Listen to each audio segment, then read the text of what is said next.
Eddy Kenzo ng'ono amannya g'amatuufu ye Eddy Musuuza yazaalibwa ng'ennaku z'omwezi 25 omwezi ogwa Desemba mu ssaza ly'e Buddu.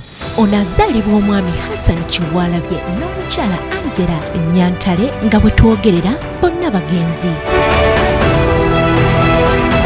Obulamu bwa Eddy Kenzo obw'omu buto bwali buzibu nnyo kuba n'atugamba nti mwana wa street olw'ensonga bazadde be bonna bamuvaako ng'akyali muto n'asalawo ayiye obulamu wabula ng'agamba nti ekyokulya n'ow'okusula byali bizibu ku ludda lwe nga n'ebyokusoma kwe tetubimanyi.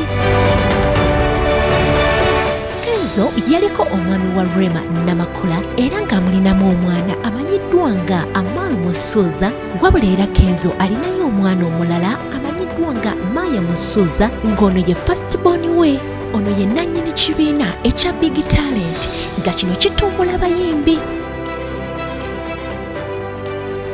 Okuyimba yakutandika mu mwaka gwa 2008 n'oluyimba lwa Yanimba lwe yakola ne Mikwe.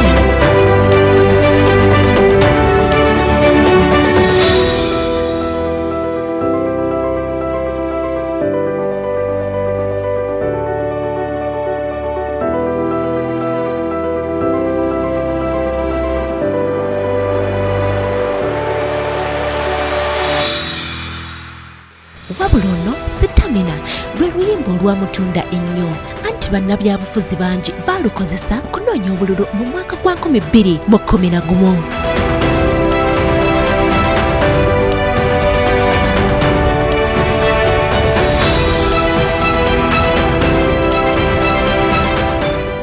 Mu mwaka gwa 2014 ne yeeyongera okufuuka ensonga olw'oluyimba lwe olwa City Loss olwalimu abaana ba Ghetto Kids era nga luno lwe lwamutunda ku international scene.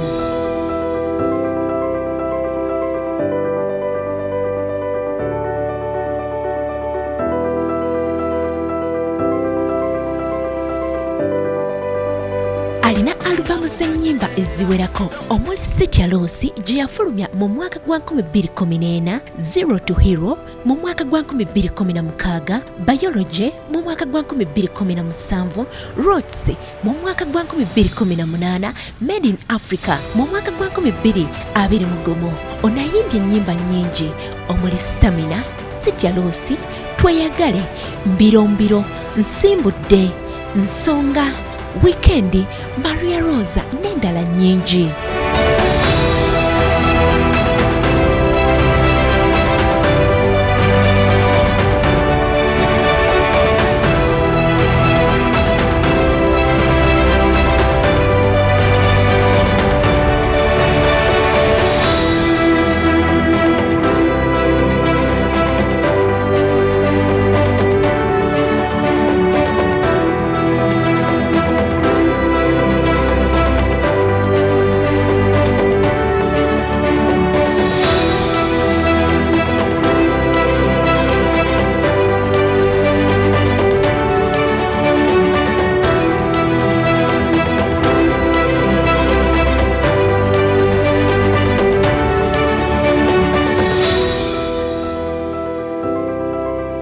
Eddy Kenzo azze awangula engule ez'enjawulo era n'okulondebwa mu awards ez'enjawulo omuli 2011 Pearl of Africa Music Awards for Best News Artist, 2014 Africa Music Magazine Award for Best Newcomer, 2014 Channel O Music Video Award for Most Gifted East Africa, 2015 Black Canadian Award for Best International Act, Africa Music Award, Best Renovation Award, mu 2015 BET Award for Viewers' Choice Best New International Artist, 2015 Hip Hop Music Award for Best Use of Social Media, mu 2016 MTV Africa Music Awards for Best Live Act, era mu 2016 All Africa Music Awards for Best African Collaboration.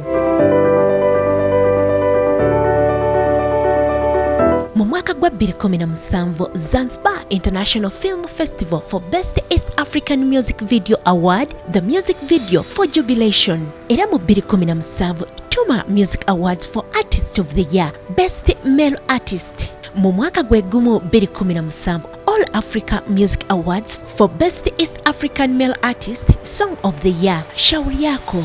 Mu mwaka gwa 2018 Nickelodeon Kids Choice Awards for Favorite African Star. Mu mwaka gwa 2018 era International Reggae and World Music Award for Best African Entertainer. Mu mwaka gwe gumu 2018 African Music Magazine Award for East African Artist of the Year. Mu mwaka gwa 2020 Golden Play Button YouTube Award. Mu mwaka gwa 2020 Afrima Award Best African Male Artist Entertainer and Best Album Biology Entertainer. 2020 African Entertainment Awards East Africa USA. 2020 Entertainer of the Year, Artist of the Year. Era mu 2020 Hollywood African Prestigious Best African Award, Best International Male Act, Best International Act Africa Artist. Nga kwotadde ne gye baakamulondamu eya Grammy Awards era Kenzo fenga abaakawunyemu tukwagaliza buwanguzi. Gye buvuddeko tunajjukira nti Kenzo yakoze ekivuluma keke ekyaleese n'abayimbi b'amawanga amalala, wabula nga we twogera ku Kenzo tetuyinza kuleka maziga gazaakaaba nga kinajjukirwa ye yaleeta n'eŋŋombo eya gavumenti weeyaayu.